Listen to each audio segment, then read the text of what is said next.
Bom dia, irmãos. Graça e paz. Vamos dar continuidade àquele estudo que a gente tem feito desde o ano passado, desde o mês de outubro do ano passado. A gente tem estudado os 5 pontos do calvinismo. A gente já viu os 3 primeiros pontos, que é a depravação total, está aqui projetado aqui. Um momento. A depravação total. Nós vimos também a eleição incondicional e a expiação limitada. As 3 primeiras séries, né, os 3 primeiros sermões, estão no canal da igreja, né? Se os irmãos quiserem revisitá-lo, né, para aprender melhor, os irmãos que não assistiram, que possam ver, ela está no canal da igreja no YouTube, os irmãos podem ver. Antes da gente iniciar aqui, hoje a gente vai, se Deus quiser, se Deus permitir, a gente vai encerrar esses estudos que a gente tem feito. A gente vai estudar a graça irresistível e perseverança dos santos, né? Vamos orar antes. Senhor, nós te adoramos nessa manhã, nós rendemos graças a Ti, nós te exaltamos pelas nossas orações, te engrandecemos pelas nossas músicas, nossos louvores, e agora ouviremos a Tua palavra, Deus. Nós te pedimos humildemente que o Senhor fale conosco, que o Senhor mostre a Sua graça a nós, que o Senhor confronte nosso pecado, que o Senhor aquebrante nosso coração, que o Senhor nos encoraje, que o Senhor nos faça lembrar daquilo que o Senhor fez por nós, da obra do Teu Filho. Nós já ouvimos no começo do culto a Tua palavra sendo exposta pelo irmão Ricardo, lida. Vimos como o Senhor nos salvou, vimos também pelas canções, e o Senhor nos ensinou também. Muito obrigado por isso, Deus. Conduza esse momento de estudo e que o Senhor me ajude e que o Senhor ilumine meus irmãos. Que o Seu Espírito Santo opere em nossos corações, fazendo aquilo que o Senhor quiser fazer. No nome de Jesus. Amém. Irmãos, o meu propósito de estudar essa série com os irmãos, eu comecei pensando em fazer um culto só, mas não deu. Depois eu pensei em fazer em 2 cultos, também não deu.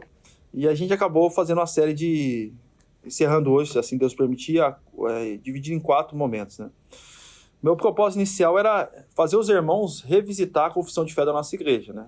Na confissão de fé da nossa igreja, a gente reconhece que os 5 pontos do calvinismo, que é chamado também doutrina da graça, são a melhor interpretação da doutrina da salvação. E também a gente reconhece também as solas, né? Somente a graça, somente Cristo, somente a Escritura, está exposto na confissão de fé. Todos os irmãos que são membros da nossa igreja, que se tornaram membros da nossa igreja, eles passaram pela confissão e foi exposto que a nossa igreja crê a respeito da salvação, o que é a igreja e vários fundamentos. E eu, comemorando a reforma protestante do ano passado, 506 anos, eu resolvi, né, fazer os irmãos, expor para os irmãos e fazer os irmãos relembrar daquilo que a nossa igreja crê e que para nós é a melhor interpretação a respeito da salvação. Irmãos, lembra que eu falei para os irmãos que tanto os 5 pontos do arminianismo e os 5 pontos do calvinismo seguem uma questão lógica. Os 5 pontos do arminianismo o homem participa da salvação, né? A salvação para Armínio, para Jacó Armínio e os seus alunos, o homem tinha uma participação na salvação, né? Então Deus providenciava a salvação, mas o homem também pelo seu livre-arbítrio. Eu expliquei para os irmãos essa questão toda, eu não vou falar novamente. O homem pela sua liberdade de escolha, ele poderia escolher ser salvo ou não ser salvo, receber a salvação ou não receber a salvação. Então para Armínio e os seus alunos, né, o homem ele tem uma participação na salvação. No final, Deus providencia a salvação, mas é o homem que decide. No final, é o homem que decide ser salvo ou não. Diferentemente nos 5 pontos do calvinismo, que segue uma sequência também lógica, que o homem ele não participa da salvação. O homem ele é alcançado por Deus, né? Isso se dá pelo primeiro ponto, né? O primeiro ponto do calvinismo é a depravação total. Todos os homens estão totalmente depravados, corrompidos. Eu falei para os irmãos que não há 1 centímetro. Eu volto a falar, não há 1 milímetro no homem que não esteja corrompido. Nossas emoções, nossas vontades, nossa carne, nosso corpo, nossos pensamentos, tudo está corrompido pelo pecado. O homem não pode salvar a si próprio. Por outro lado, o segundo ponto, que é a eleição incondicional, Deus resolveu, por livre graça, critérios que pertencem a Deus, não está em nós, escolher dentro dessa raça caída que merecia a ira de Deus, pessoas para receber o seu perdão e a sua graça. Não há nada em nós. Não há nada que nós podemos se inchar ou se orgulhar. Nós somos tão dignos e merecedores do inferno como qualquer pessoa desse mundo. Mas Deus resolveu manifestar sua graça, seu favor, seu amor por nós. Deus fez isso? Qual o critério que a gente reconhece pela Escritura? Pelo seu amor. Em nós não há nenhum critério. O terceiro ponto é a expiação limitada, que a gente estudou. Se Deus escolheu entre essa raça caída pessoas para receber a sua graça, Cristo morreu especificamente por essas pessoas. Se Cristo pagou um pagamento, pagou o resgate por nós, ele pagou especificamente pelos eleitos. Diferente de Armínio e dos seus alunos, acreditava que a expiação é ilimitada. Então, Cristo, para Armínio e para os seus seguidores, Cristo morreu por pessoas que estão no inferno. Né? Para nós, Cristo morreu efetivamente, eficazmente por pessoas. Cristo pagou, né? Pagou de uma vez por todas pelos pecados eleitos. E agora é o quarto ponto, que é a graça irresistível. Irmãos, num debate público, qualquer debate, as pessoas criam bastante espantalhos. Que é a ideia de espantalhos? Faz afirmações que o outro grupo diz que não são verdadeiras.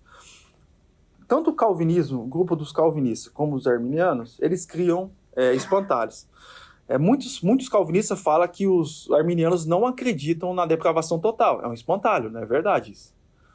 Os arminianos acreditam na depravação total, mas eles acreditam que Deus providenciou uma graça preveniente que conserva o livre-arbítrio. Mesmo que o homem seja depravado, Deus conservou o livre-arbítrio no homem, para Armínio. Então é uma falácia. Por outro lado, os arminianos acusam nós, nesse ponto, que nós afirmamos que Deus arrasta as pessoas pelo cabelo, puxa pela orelha, que é graça irresistível, então Deus vai lá, arrasta contra a nossa vontade os eleitos para ser salvos. É um espantalho, não é verdade? O que nós entendemos por graça irresistível? Esse daqui é um pedaço do artigo da nossa igreja que diz assim: quando a graça vem, nunca pode ser rejeitada. A sua eficácia é perfeita.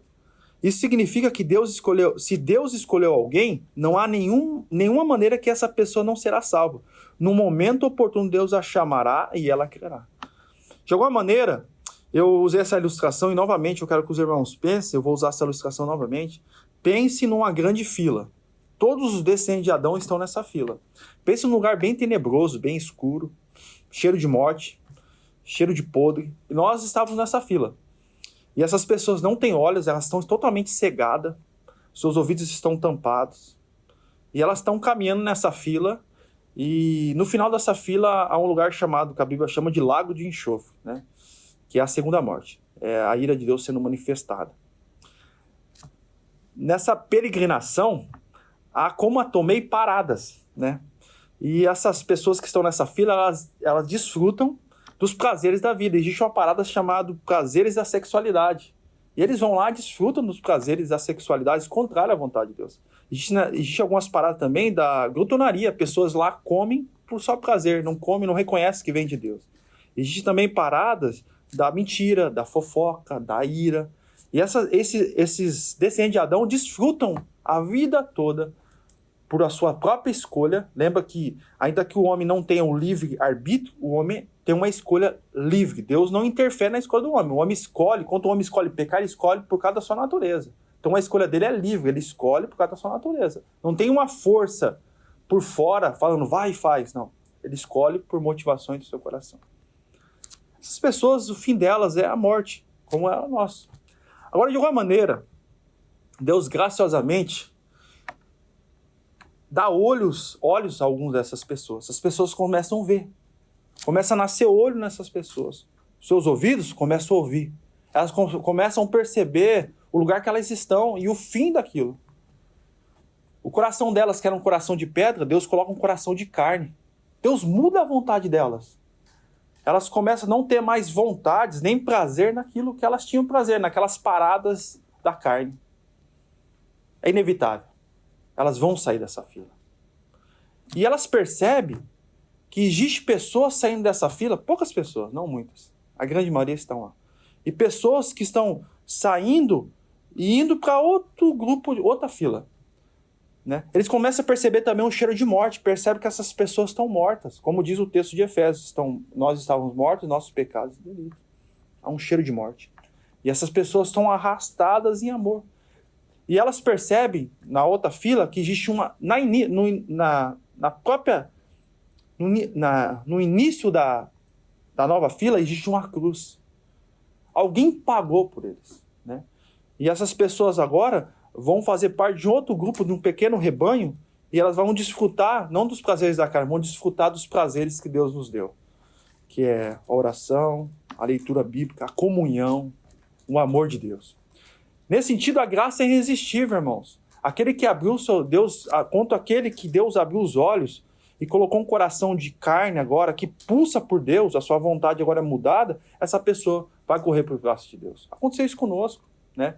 Eu lembro da minha conversão quando fui num culto, numa igreja evangélica, em 2008, há 15 anos atrás, quando o pastor estava pregando, eu não entendi a pregação dele, mas quando cantou a música, a música expressava que eu queria um novo coração, que o que estava dentro de mim não era o que eu queria. Eu entendi que eu precisava ser mudado. E naquele momento Deus me deu um novo nascimento. Eu nasci espiritualmente, me deu uma vida espiritual. Eu comecei a ter vontades por Deus, vontade pela Sagrada Escritura. Por isso que é graça irresistível. A palavra graça, irmãos, é favor imerecido, né? Diferente de misericórdia. Misericórdia é aquilo que nós recebemos que não merecemos, né? Misericórdia é o ato de Deus se compadecer da nossa miséria. Graça é um favor imerecido. Nenhum de nós merecia graça. Todos nós estávamos nessa fila. Todos os seres humanos. Todos os bebês mais lindos que nascem estão nessa fila. O meu filho que vai nascer, ou filha que vai nascer, está nessa fila. O bebê precisa ouvir o evangelho e crer no Senhor. Ele está debaixo da ira de Deus. Mas de alguma maneira Deus nos chamou graciosamente. E esse chamado, segundo o artigo da nossa igreja, é perfeito. E se Deus escolher uma pessoa, ele vai chamar. Exemplo do apóstolo Paulo. Paulo consentiu na morte de Estevão. Vocês lembram desse texto? Ele participou da morte de Estevão. Ele era um perseguidor da igreja. Ele prendeu irmãos. Ele consentiu na morte de crentes. Mas quando Deus encontrou com ele no caminho de Damasco, Deus quebrou o coração de Paulo. Isso aconteceu conosco também. Em algum momento da nossa vida, Deus se encontrou com você. E mudou a sua vontade. Irmãos, vamos para o próximo slide. Irmãos, isso significa que a resistência que todos os seres humanos exercem cada dia contra Deus, existe uma resistência nossa, aquelas pessoas que estão nessa grande fila, elas resistem. Vamos ler lá o texto de Romanos, capítulo 3. Romanos, capítulo 3. Romanos, capítulo 3, a partir do versículo 10. São dois versículos, 10, 11 e 12. 3 versículos. Aqui é a conclusão do apóstolo Paulo. A gente tem estudado o texto de Romanos, a carta de Romanos com o pastor Felipe, e aqui ele conclui, tanto gentios como judeus estão debaixo do pecado. Isso assim o texto. Como está escrito, não há nenhum justo. Aqui é o retrato da humanidade, tá? Não há nenhum justo, nenhum sequer. Não há nenhum justo, nenhum sequer. Não há ninguém que entenda, ninguém que busque a Deus. Todos se desviaram. Tornaram-se juntamente inúteis. Não há ninguém que faça o bem. Não há nenhum sequer. Então, irmãos, o texto aqui mostra que em nós há uma resistência. Não há um justo sequer. Não há nenhum justo, nenhum sequer. Todos os seres humanos, todos descendentes de Adão. Só se você for descendente de outro Adão. Eu creio que não. Todos nós somos descendentes de Adão. E todos nós não fazemos o bem. Segundo o texto de Paulo aqui em Romanos, ele fala assim, pois todos nós pecamos e estão destituídos da glória de Deus. Romanos 8, aqui, capítulo 3, versículo 23. Pois todos os pecados estão separados da glória de Deus, do padrão da glória de Deus. Então há uma resistência, há uma exposição de nós, né? Eu acho que vocês devem lembrar alguns momentos que a palavra de Deus foi exposta a vocês, de alguma maneira. E vocês resistiram àquilo. Eu resisti também algumas vezes. Alguma pessoa quis expor o texto bíblico, eu não quero isso. Eu resisti. O eleito, ele pode resistir por um período de tempo. Paulo resistiu. Possivelmente, Paulo resistiu antes de Deus chamar ele, de Cristo chamar ele eficazmente. Vamos ver lá Atos 7:51. Isso aqui é o discurso de Estevão, antes de ele ser morto lá, e Paulo consentindo a morte dele. Atos 7:51. Aqui é a conclusão do sermão de Estevão, quando ele conclui e mostra a resistência dos Atos 7:51. Diz assim o texto, ele falando para o povo do Sinédrio que escutava ele. Povo rebelde, obstinado, de coração e de ouvidos. A ideia aqui, coração e de ouvido. Vocês são iguais aos seus antepassados, sempre resistem ao Espírito Santo. Então há em nós uma resistência. O próprio Estevão, no seu discurso, quando ele se volta para Israel aqui, e para não todos os israelitas, né? Para os israelitas que rejeitaram o Senhor, eles falam, vocês rejeitaram o Senhor, vocês resistiram ao Espírito Santo. Então, ainda que o eleito ele vai ser chamado eficazmente em algum momento, ele pode resistir no período da vida dele. É interessante que essa afirmação, irmão, da graça irresistível, essa tem que nos levar a pregar o Evangelho, né? Porque nós pregamos o Evangelho para as pessoas, porque entre essas pessoas caídas como nós, existem eleitos. E Deus vai chamar elas. Talvez elas resistam na nossa pregação, né? A gente pode tirar a conclusão, talvez essa pessoa não seja eleita. Talvez ela resista naquele momento, talvez em outro momento Deus usará ela entenderá que em algum momento Deus chamou ela. Essa resistência, irmão, é vencida maravilhosamente no tempo próprio, pela graça salvadora de Deus, em favor de rebeldes e indignos, os quais ele escolheu salvar espontaneamente.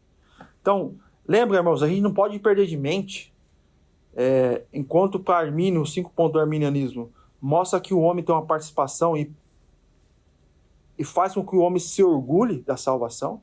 Ao contrário, nós afirmamos que não há espaço para orgulho em nós. Nós éramos rebeldes e indignos da salvação.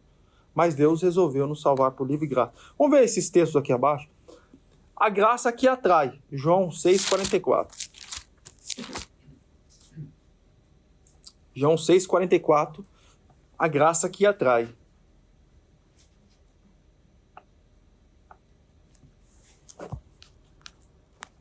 Todos acharam? Diz assim o texto, ó.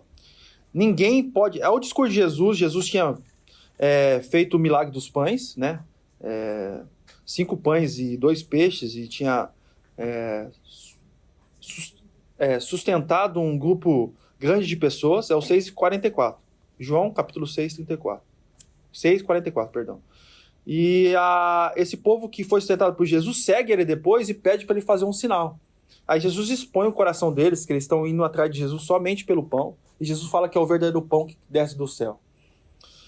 E aí diz assim o texto, ninguém pode vir a mim se o Pai que me enviou não o atrair. Ninguém. Ninguém pode ir a Jesus se o Pai não atrair ele. Não tem como.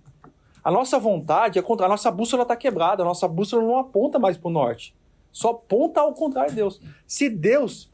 Se você está aqui hoje amando a Deus, caminhando com Deus, é porque Deus te atraiu a Jesus. Não tem como você se orgulhar. Deus atraiu a Jesus. Deus mudou. É o termo na teologia que eles falam, regeneração, novo nascimento. Deus te deu uma vida espiritual. Por isso que você sente evoluções, vontades de estar em relacionamento com Deus, de buscar Deus, de conhecer Deus. Então, se o Pai não atrair, e eu ressuscitarei no último dia, Jesus promete. É que interessante. Aqui já entra na perseverança dos santos. Aquele que o Pai atraiu a ele, Jesus vai ressuscitar no último dia. Não é uma possibilidade, ele vai ressuscitar. Se você é um salvo, um eleito, e Deus te atraiu até o Filho, Deus vai te ressuscitar no último dia. Não será. Não é uma possibilidade, vai acontecer isso. Então a graça que nos atraiu. Vamos ler o texto de Efésios. Graça que salva. Efésios capítulo 2. Efésios capítulo 2. O versículo 4 e 5, depois o 8 e o 9, tá? Esse texto inicia Paulo falando que nós estávamos mortos em nossas transgressões e pecado. E a gente costumava... Ele mostra que nós éramos escravos do mundo, né? Do diabo. E também nós, por natureza, éramos filhos da ira de Deus. E ele conclui que a graça nos dá vida, a graça salva. A partir do versículo 5 aqui. Deus nos deu vida com Cristo, quando ainda estávamos mortos em transgressões. Então, nós estávamos mortos. Qual que é? Ele usa aqui um termo grego, morto aqui é literalmente morto mesmo. Todos nós semana eu estava conversando com o Sadal, a gente estava falando ontem sobre mortes, né? Qual é o processo de morte aqui no Japão e no Brasil, como que faz, os valores e tal. E o termo usado aqui, literalmente, você já deve ter ido numa cerimônia de velório, né? No velório, né? Eu convido vocês a gritar e chamar essa pessoa para acordar de ali. Pode ficar ali, não vai acontecer nada. Pode bater, chamar, não vai levantar. É esse termo usado para nós. É uma morte mesmo. Nós estávamos moribundos, mortos mesmo. Ainda que você andava, ainda que você falava, ainda que você comia, você estava morto para com Deus. Não havia vida espiritual em você. Não havia disposição para com Deus. Né? Então, nós estávamos mortos em nossas transgressões, nós quebrávamos a lei de Deus e em Deus nos deu vida em Cristo. Pela graça vocês são salvos. Entendeu? Essa vida espiritual que Deus nos deu foi por graça. Por isso que eu falei para os irmãos no sermão passado que eu preguei sobre o terceiro ponto, que é inconcebível um crente orgulhoso, uma pessoa que se acha, um crente que se acha. O orgulho não combina com um crente, com salvo, porque ele é salvo por graça. Não tem espaço por orgulho, por inchaço, não tem espaço. Então por isso que eu estranho uma pessoa que se orgulha. Por isso que eu falo para os irmãos, eu falo novamente, que a teologia arminiana produz orgulho. Mesmo que ela não queira, mas ela produz porque o homem é participante. A salvação é sinergista, em conjunto. Você participa. Deus preparou a salvação, mas você usa o seu livre-arbítrio para abraçar a salvação. No final é 50-50. Ou talvez o homem tenha 60 e Deus tenha 40. Né? Agora, no calvinismo, você é um nada. Como o texto bíblico, você é um inútil, você não é justo. Você não conseguia preencher os padrões de Deus. E Deus te deu vida espiritual. Vamos ler o 8 e o 9. Pois vocês são salvos pela graça, por meio da fé. Isso não vem de vocês, é dom de Deus. Olha que interessante. Há um debate entre os teólogos, mas eu vou resumir para os irmãos aqui, se é a graça ou a fé que Deus está falando aqui. Se o texto bíblico, Paulo está falando da graça ou da fé. Mas eu falo para os irmãos, todo pacote do presente da salvação, a justificação, a santificação, a regeneração, a glorificação, é um favor de Deus. A fé é graça de Deus. Você não participa nada disso, é um presente. Você é invadido por algo externo em você. Isso não vem de vocês, é um dom de Deus. Tanto a fé, a salvação, a regeneração, a santificação, a glorificação, é um dom de Deus, é um presente dado a você. Não por obras, para que ninguém se glorie. Não é por obras, né? Ninguém é salvo por obras. Não é porque você é mais bonitinho, porque você é bonzinho, porque você é altruísta, não é. É por graça. Né? Você deve estar pensando, Alex, eu conheço tanta pessoa que é altruísta, essa pessoa razoavelmente bom, essa pessoa está morta de pecado. Se ela não reconhece que Cristo salvou, ela está morta de pecado. Ela pode dar todo o seu dinheiro para os pobres. Ela pode ser uma pessoa honesta, mas até a honestidade dela e a bondade dela está manchada pelo pecado. Ela não produz glória a Deus. Você não conhece o coração dela. A Bíblia revela o coração nosso. O coração nosso é corrupto por natureza. A gente pode fazer uma coisa boa carregada de atitudes e motivações pecaminosas. Até os crentes, os salvos, eles são manchados pelos pecados ainda, a gente vai ler aqui. Irmãos, a graça não lança fora. Isso aqui é muito legal. Vamos ler lá o texto de João 6,37. 6,37. Evangelho de João 6,37.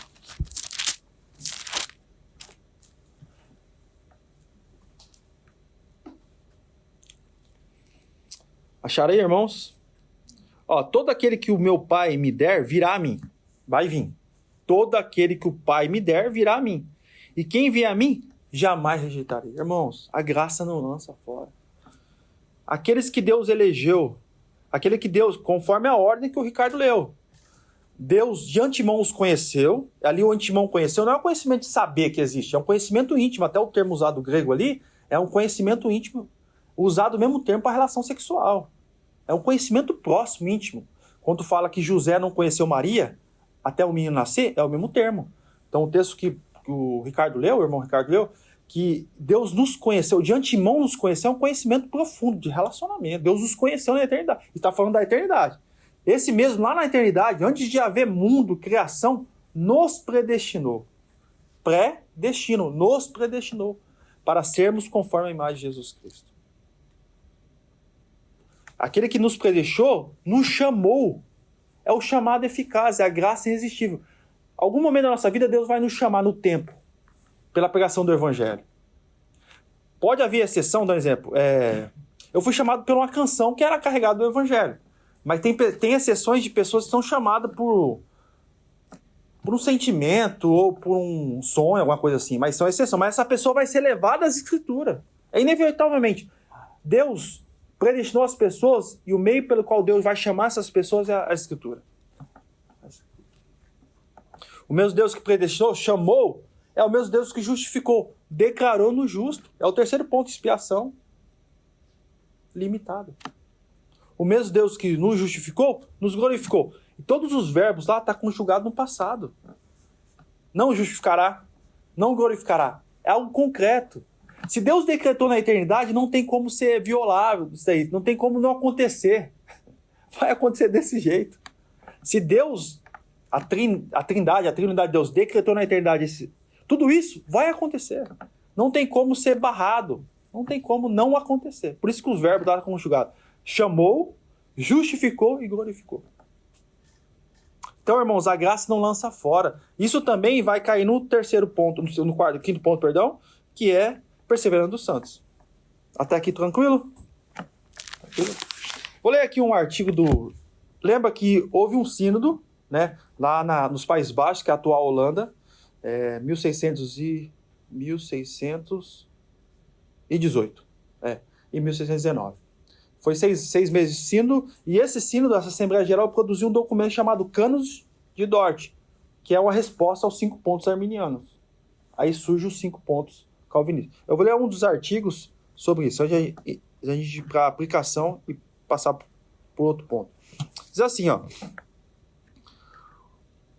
Graça irresistível, artigo 10. Outros que são chamados pelo ministério do Evangelho vêm e são convertidos. Lá, ministério do Evangelho.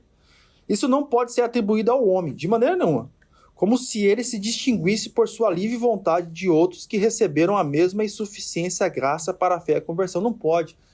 Não pode, tipo assim, por exemplo, a dona Miriam, o seu Teru, que recebeu o Evangelho e creram no Senhor.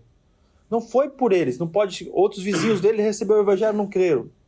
Não há mérito neles, não foi pela resposta deles. Deus agiu poderosamente no coração, dando vida para eles. Isso está na vontade soberana de Deus.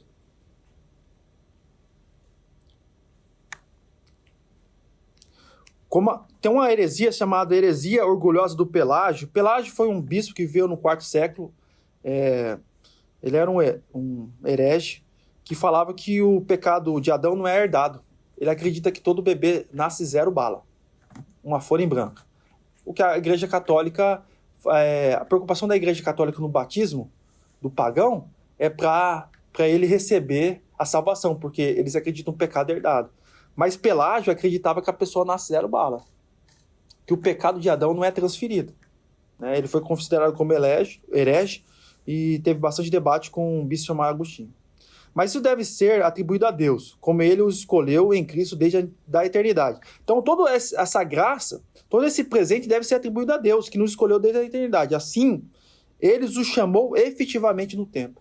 Né? Ainda que Deus fez todo esse plano maravilhoso na eternidade, não havia tempo, Deus efetivou esse plano no tempo, né? Nos chamando no tempo. Meu chamado foi há 15 anos atrás. Alguns irmãos foi mais, alguns irmãos foram alguns dias atrás, né? Ou anos atrás. Eles nos dão fé e arrependimento, eles os livra do poder das trevas e os transfere para o reino do seu Filho. Tudo isso ele faz a fim de que eles proclamem as graças e virtudes daqueles que os chamou das trevas para a sua maravilhosa luz. E se gloriem não em si mesmo, mas no Senhor, como é o testemunho geral da Sagrada Escritura e dos apóstolos. Então Deus, tem um texto de Paulo que fala que Deus nos transferiu, Deus nos transportou das trevas para a luz. Né? Então a gente é objeto, Deus... E outro texto afirma que a gente não deve se gloriar em si mesmo, mas no Senhor. Isso, a glória nossa glória tem que estar no Senhor. Foi o Senhor que fez isso. Outro artigo aqui. Ó, interessante aqui. Deus realiza o seu bom propósito nos eleitos e opera neles a verdadeira conversão da seguinte maneira. Ele faz com que eles ouçam o evangelho mediante a pregação e poderosamente ilumina suas mentes pelo Espírito Santo, de tal modo que possam entender corretamente e discernir as coisas do Espírito de Deus. Olha, interessante. Lembra aquela grande fila? Pessoas estavam cegas e surdas. Deus, essa é a ação do Deus Espírito. Ele nos dá a vida. Ele implanta em nós o coração de carne, tira o coração de pedra. Ele abre nossos ouvidos, abre nossos olhos para as verdades espirituais. Ele ilumina a nossa mente. Você não tem amigos, parentes, que você pega o evangelho. Eu tenho um irmão meu, que eu prego o evangelho para ele, né? Ele é católico, eu prego o evangelho para ele. E ele sabe, fala, Alex, é isso, isso, isso. Ele sabe como funciona o processo. Mas não desce pro coração dele. Se eu falar para ele, ele sabe descrever o processo. Ah, tá, isso, isso, isso, isso, aquilo. Entendi. Mas não compreendeu.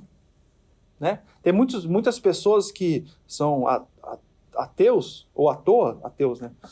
Que eles conhecem a escritura, conhecem todo o plano salvífico cristão, mas não desce pro coração. Precisa de uma ação soberana. Lembra que quando Jesus encontrou Nicodemos? Que Jesus fala para ele, é necessário nascer de novo. Quem nasce da carne é carne. É necessário nascer de novo. E só Deus pode fazer esse novo nascimento. Só Deus pode fazer. Mas pela operação eficaz do mesmo Espírito regenerador nos dá vida, Deus também penetra até os recantos mais íntimos do homem e abre o coração fechado, amolece o que está duro, circuncida o que está incircunciso e introduz novas qualidades na vontade. Essa vontade estava morta, mas ele faz reviver. Era má, mas ele torna boa. Estava indisposta, mas ele as torna disposta. Era rebelde, mas ele faz obediente. Ele move e fortalece essa vontade de tal forma que, como uma boa árvore, seja capaz de produzir frutos de boas obras. Então é Deus que faz. A salvação do começo ao fim é a obra de Deus. Irmãos, uma aplicação aqui para a gente pensar. Essa graça efetiva ou objetiva nos alcançou quebrando nossos corações. Tá? Você não era coração mole, não. Você era coração duro. Bem duro. De pedra. Abriu nossos olhos cegos, abriu nossos ouvidos surdos e deu vida a esse corpo moribundo, de morte. A palavra moribundo é morte, em pecado diante de Deus. Por isso, devemos adorar a Deus que fez esse maior de todos os milagres, que é, irmãos, ressuscitar um morto como nós, por meio de Jesus, e efetivado pelo Espírito Santo. Irmãos, tantas pessoas pedem um sinal ao Senhor, né? No meio mais místico, há uma busca por sinais, por evidências, por milagres. Não existe maior milagre do que um morto receber vida. A gente oramos aqui por milagres e por curas, por ajudas, agradecemos a Deus. Mas o maior milagre, sempre que o Ricardo, o pastor Felipe, qualquer um irmão que abre o culto aqui e pede motivo de oração, cara, o maior motivo que nós temos é que Deus nos deu vida. Lembra do vale de ossos secos que Ezequiel viu? Aquilo que Deus fez com nós. Que lá representava Israel, sua morte, sua disposição. Deus nos deu vida. Deus nos deu vida. E isso ocorreu pelo Espírito Santo em nós, que operou essa vida nova em nós. Vamos por último ponto aqui. A perseverança dos santos. Todos entenderam aqui, tranquilo? Pode continuar? Beleza? A perseverança dos santos. Irmãos, legal. Isso também é criado também espantalhos. Muitas pessoas falam assim, então, se uma pessoa é salva e salva para sempre, então essa pessoa pode ver de qualquer maneira. Esse é o argumento contrário.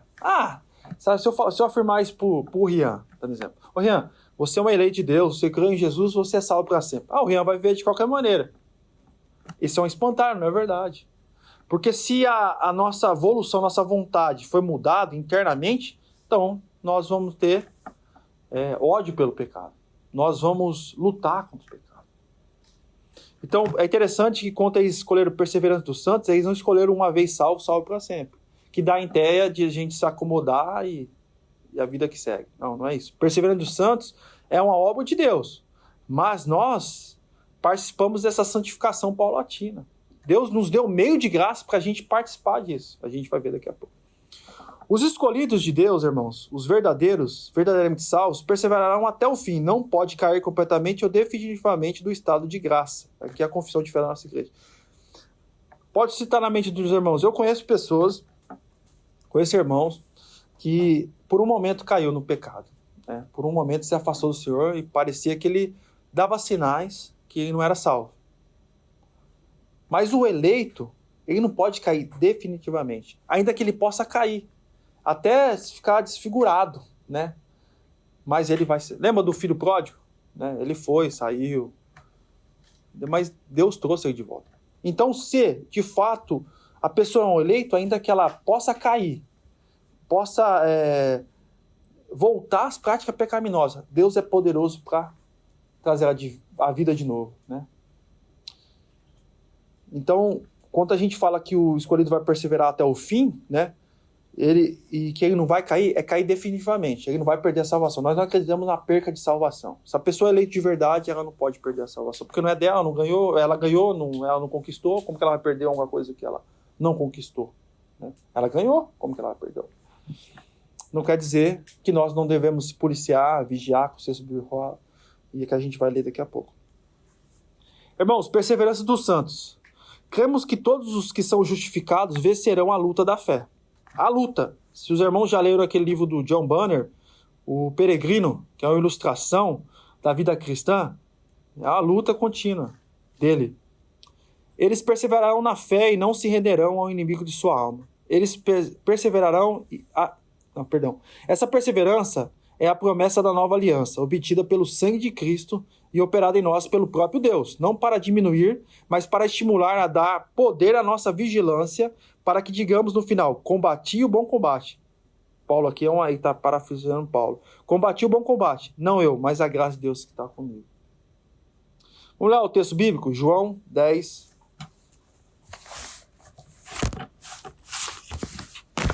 João 10. Versículo 27, 28 e 29.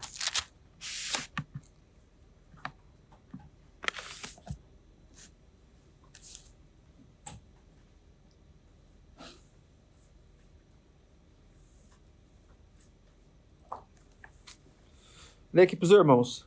As minhas ovelhas, Jesus aqui ele se coloca como bom pastor. Eu sou o bom pastor que dou a vida pelas minhas ovelhas, tá?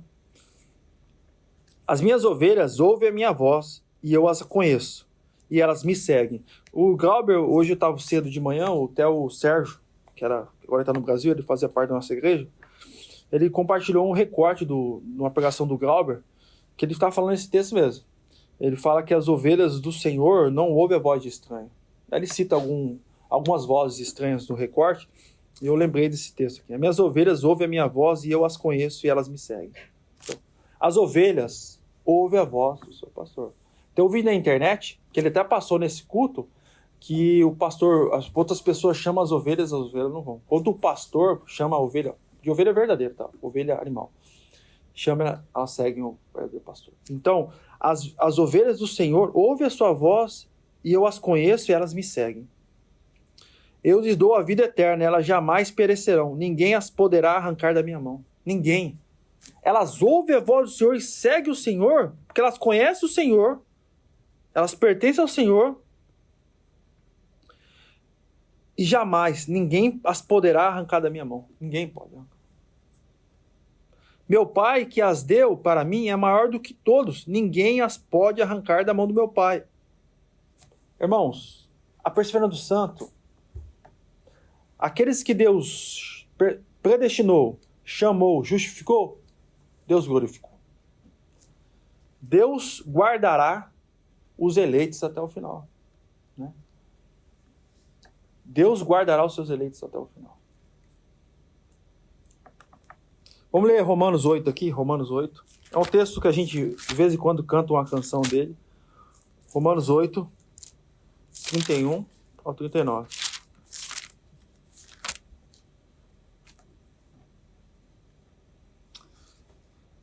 Romanos 8, do 31 ao 39. Lá lemos o texto anterior com o Ricardo, agora vamos ler a parte do 31. Que diremos, pois, diante dessas coisas? Se Deus é por nós, quem será contra nós? Aquele que não poupou o seu próprio filho, mas entregou por todos nós, como não nos dará juntamente com ele de graça todas essas coisas? Irmão, se Deus já fez a parte pior, que é entregar o seu próprio filho para ser esmagado pelos nossos pecados, para receber a ira do próprio Deus, para ser esmagado, para receber os nossos pecados imputados a ele, e Deus derramar toda a sua ira, como Deus nos dará toda coisa de graça, irmão? Se Deus já fez a parte mais difícil, que é enviar o seu próprio filho, o seu filho voluntariamente receber a nossa culpa, Deus nos dará todas as demais coisas de graça, irmãos.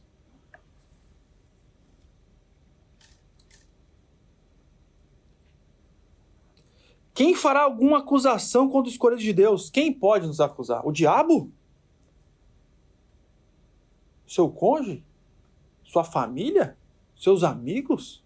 Quem pode nos acusar? A Suprema Corte Brasileira? Quem pode nos acusar? Ninguém. Quem fará alguma acusação contra o escolhido de Deus? É Deus quem o justifica. Se Deus declarou-nos justo, e não nos declarou justo porque ele colocou nossos pecados debaixo do tapete, porque alguém pagou pelos nossos pecados. Quem pode nos acusar, Bruno? Quem pode se levantar contra nós? Foi Deus que esmagou seu próprio filho em nosso lugar. Quem os condenará? Foi Cristo que Jesus que morreu e mais, que restou e está à direita de Deus e também intercede por nós. Não só morreu pelo nosso pecado, nosso Senhor, mas ele triunfou sobre a morte. A gente tem estudado Hebreus, ele destruiu aquele que tinha o poder sobre a morte, Satanás. Ele triunfou sobre a morte. Na sua ressurreição foi confirmada a nossa justificação. Não só isso, ele intercede por nós. Ele está à direita de Deus, aguardando até que todos os inimigos sejam postos debaixo dos seus pés. Por último, a morte, totalmente. Ele intercede por nós. Ele morreu por nós. Ele media essa relação, irmãos. Eternamente. Como diz Hebreus, né? Ele se tornou nosso sumo sacerdote para sempre. Quem nos separará do amor de Cristo? Será a tribulação, a angústia? Ainda que isso nos fira, nos faça chorar, nos faça gemer. Aqui é angústia mesmo, irmão. A gente passa, qualquer tipo de angústia é uma angústia. Mas irmãos estavam sendo perseguidos pelo Império Romano a ponto de derramar o seu próprio sangue. Ou a perseguição, ou a fome, ou a nudez, ou o perigo, ou a espada, que pode nos separar do amor de Cristo? Que pode. Ao contrário, essas coisas, nos eleitos, produz mais amor pelo Senhor. Porque quando somos tribulados, angustiados, perseguidos, ou temos fome, ou nudez, ou perigo, para onde que a gente corre, os eleitos? Onde que eles correm? O Senhor. Eu lembro que quando o Império Romano estava perseguindo os crentes, nas piores perseguições, os crentes eram oferecidos no Coliseu de Roma para ser devorado pelas feras. E teve um pai da igreja que falou que o sangue dos mártires parecia semente. Porque cada vez que mais matava crente, mais crente surgia. Porque o efeito é o contrário. Cada vez estavam perseguindo mais pessoas se encorajavam. E Deus chamava mais gente.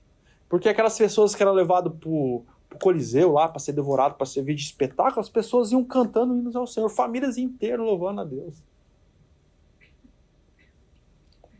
Como está escrito: por amor de ti enfrentamos a morte todos os dias, somos considerados como ovelhas destinadas ao matador. Nosso chamado é para a morte, irmãos. Tanto morte do velho homem, tanto morte física. Né? O chamado de Jesus, cada um, quem quiser, nega a si mesmo, tome a sua cruz. Né? Então, nosso chamado é para isso. A morte não é o fim. O Bruno acabou de orar e pediu para que o irmão da dona Miriam reconheça que a morte para nós não é o fim. O Senhor nos prometeu que nos ressuscitará no último dia. Mas em todas essas coisas somos mais que vencedores por meio daquele que nos amou. A nossa vitória, irmãos, não está neste mundo. A gente pode ser derrotado neste mundo. Esses irmãos, entre aspas, foram derrotados. Mas nossa vitória está naquele que triunfou sobre a morte, nosso Senhor. Ainda que soframos perseguição, fome, nudez, morte física, essas coisas não podem nos vencer mais. Pois estou convencido de que nem morte, nem vida, nem anjo, nem demônio, nem presente, nem o futuro, nem qualquer poderes, nem altura, nem profundidade, nem qualquer outra coisa da criação será capaz de nos separar do amor de Deus que está em Cristo Jesus, nosso Senhor. Irmãos, esse texto aqui é a perseverança do santo. A nossa salvação é certa porque foi Deus que nos salvou. Vamos ler o texto aqui de Efésios 1. Efésios capítulo 1.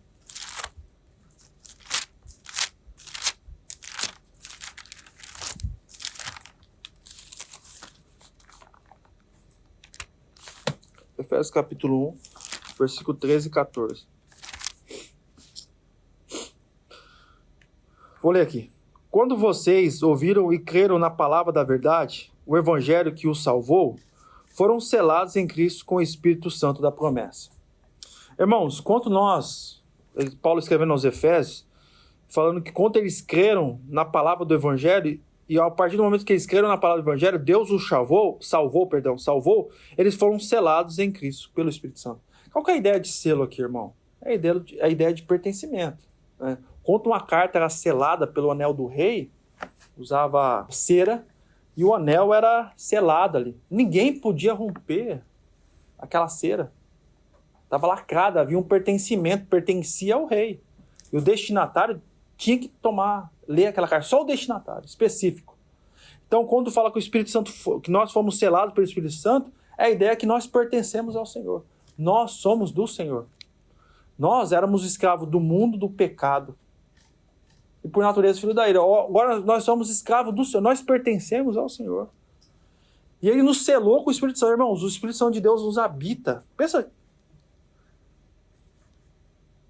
Ele nos habita.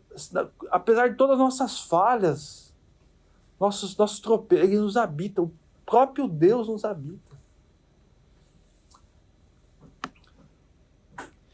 E que é a garantia da nossa herança até a redenção daquele que pertence a Deus para o louvor da sua glória. Deus fez tudo isso, enviando o seu Filho para o louvor da sua glória, planejando tudo isso para o louvor da sua glória, e enviou o seu Filho para o louvor da sua glória. É interessante, irmãos, que há uma garantia, a ideia de garantia aqui, no Brasil, não sei como que é cada região, a gente chama de regiões variadas, mas a ideia de sinal. Quando alguém vai comprar uma propriedade, um terreno, um lote, essa pessoa pediu um sinal, me dá um sinal aí de R$1.000, de R$2.000, para garantir aquilo que você vai efetuar a compra. Quando Deus nos deu o Espírito Santo, Deus também nos garantiu que Ele vai nos salvar. Que nós receberemos a redenção total, que nós pertencemos a Deus. Irmãos, nós temos todas as garantias possíveis. Só a palavra de Deus era suficiente.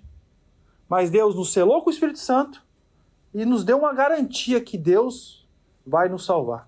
O Espírito Santo é um sinal que Deus nos deu. Ele vai nos resgatar. Ele vai completar essa redenção final. Vamos ler Lucas 8:15.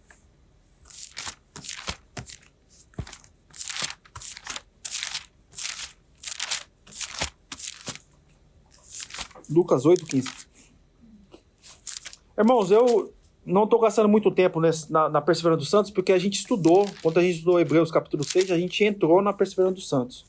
E eu fui bem mais profundo sobre a Perseverança dos Santos, por isso que eu estou sendo um pouco mais rápido aqui. Lucas 8:15, a gente usou esse texto. É a parábola do semeador, e Lucas tem um acréscimo aqui, um qualificador daqueles que receberam a palavra, a semente, e deram fruto. Lucas 8:15. Achei.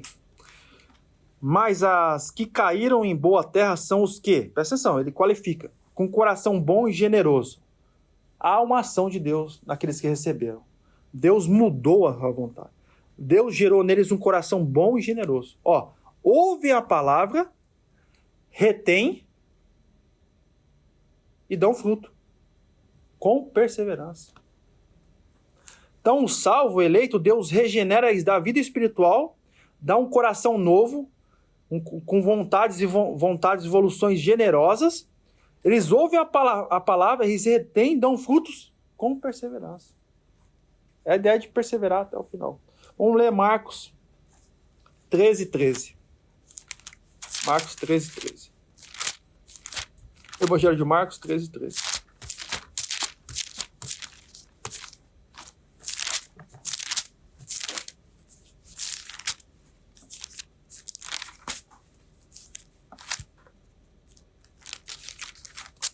Achei aqui, 13:13. Aqui. Todos odiarão vocês por minha causa. Daqui é o sermão profético escatológico de Jesus, que é o sermão das últimas coisas de Jesus. E ele mostra para os discípulos a perseguição que haveria, e que está havendo e haverá mais intensamente. Todos odiarão vocês por minha causa.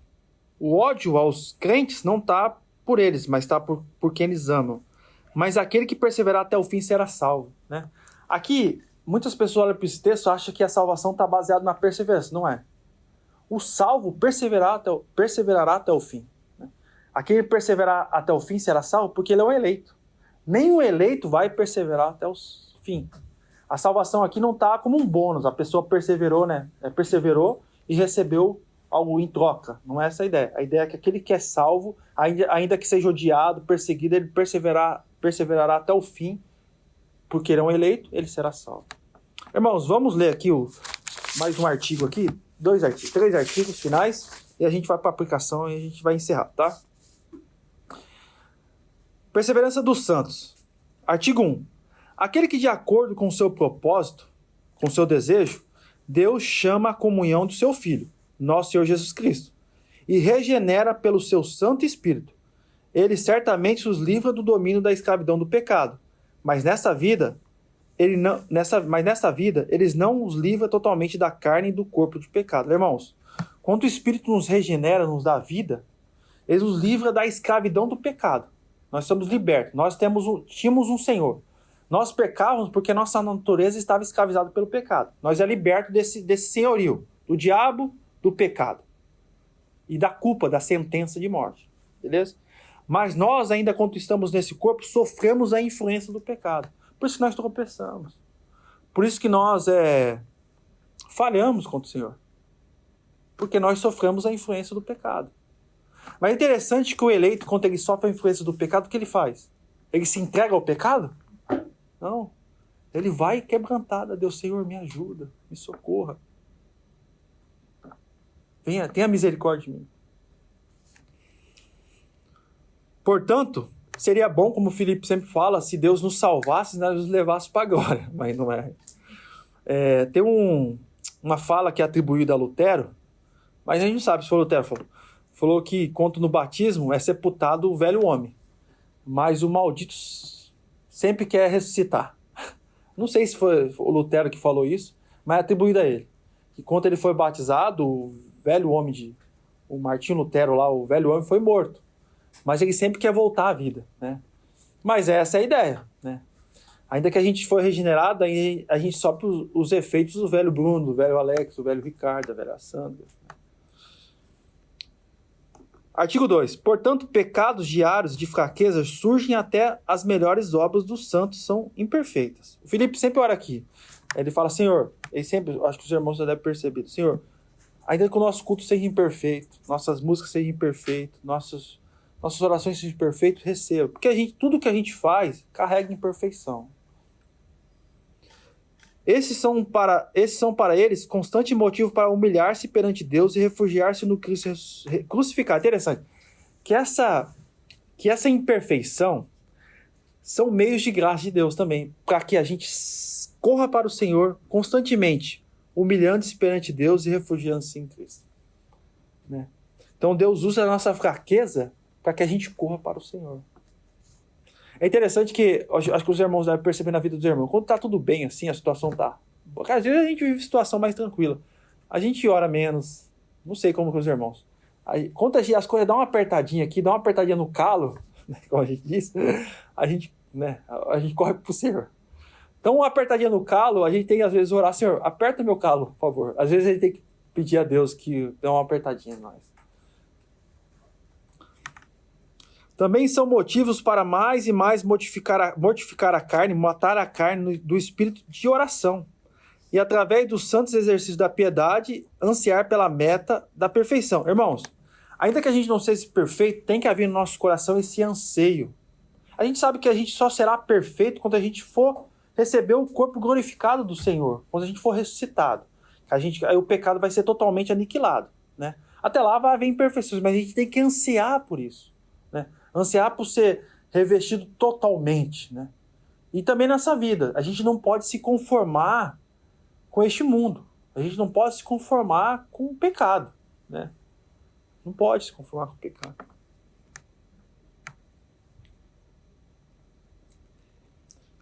Eles fazem isso até que possam reinar com o Cordeiro de Deus nos céus, finalmente livres do corpo de morte. Irmãos, a gente ora a Deus por vários motivos, mas o motivo que a gente deve sempre lembrar é pedir a Deus que o seu reino venha. Porque a vitória do reino de Deus é a nossa vitória total contra o pecado, né? Então tem que haver em nosso coração esse desejo para que a gente seja revestido totalmente, né? E seja livre para sempre do pecado. Artigo 15. Deus revelou abundantemente em sua palavra essa doutrina da perseverança dos verdadeiros crentes e santos.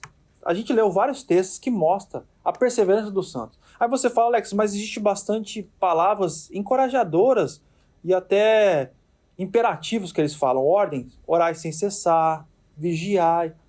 Mas só o eleito vai fazer isso. Lembra que a perseverança dos santos, existe uma santificação conquistada na cruz, que é a santificação positiva, que Deus nos fez santo pela obediência perfeita de Cristo, mas existe a santificação paulatina, que é gradual. Todo crente está nesse processo, e nós participamos disso.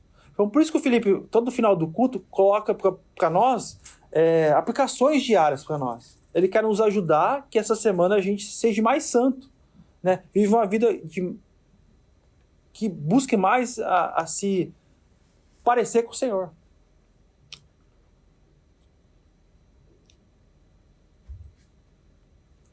Ele coloca no coração dos crentes, mas a carne não pode entendê-la.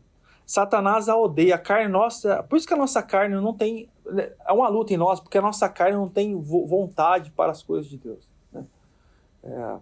A pessoa que fala assim, nossa, eu sinto prazer de ler as escrituras, eu sinto prazer de orar, isso pode acontecer com o processo do crente, mas é uma luta em nós.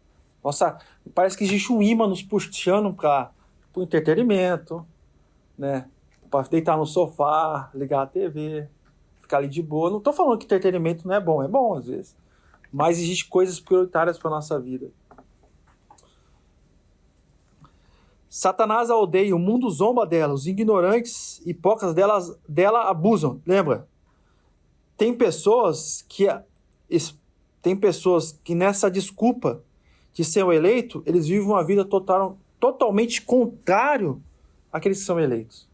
A pessoa que usa essas afirmações teológicas para viver uma vida contrária à Escritura, ele está enganando a si próprio, né? O eleito vai ter desejo de agradar ao Senhor.